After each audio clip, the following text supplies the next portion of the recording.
Hey everyone, Ross McCorkle here with another episode of the Depot 180. The Seattle Seahawks won Super Bowl 60, and in doing so, helped protect the Steelers' lead for the all-time most Super Bowls. They are tied with the New England Patriots. The Patriots, of course, had a chance to pass them, but they were unable to do so. They also protected Ben Roethlisberger's record for being the youngest quarterback to ever win the Super Bowl.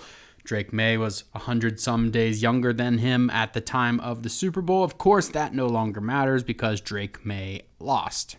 Were there any lessons to be learned from the Super Bowl? I think yes. And chiefly, it's that the Steelers are actually on the right track. People don't want to hear it. People want to see radical changes in terms of adding an explosive passing game and stuff like that. But the Steelers are on the right track. The Eagles and the Seahawks, last two Super Bowl winners. What did they have? They had a strong defense and a strong run game. Sam Darnold barely had to do anything for the Seahawks to win that Super Bowl, and that was because Kenneth Walker carried them to victory pretty much.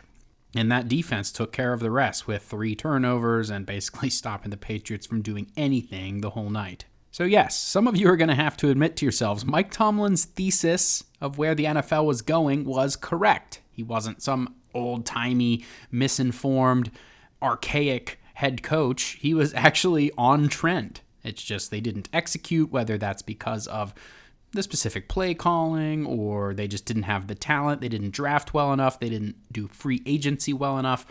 That's all up for debate, but they were on the right track. And now the Steelers have a heap of cap space for free agency, and they also have a projected 12 draft picks in this draft, including 5 in the top 100 picks. That should be enough to completely revamp the talent on the roster, get younger, and if they hit on 4, 5, 6, 7 of those picks, and some of those guys can turn into immediate or semi-immediate starters, then you have yourself a really strong team. That's what separates the Steelers from the Seahawks and the Eagles. Do they need to find a quarterback? Yeah, they need to find a quarterback, but Sam Darnold and Jalen Hurts aren't exactly world beaters. With a good team, you don't need the Patrick Mahomes or the Josh Allens of the world. Let me know how you enjoyed the video on Twitter at Ross_McCorkle, and as always, visit SteelersDepot.com for your latest and greatest Steelers breaking news and analysis.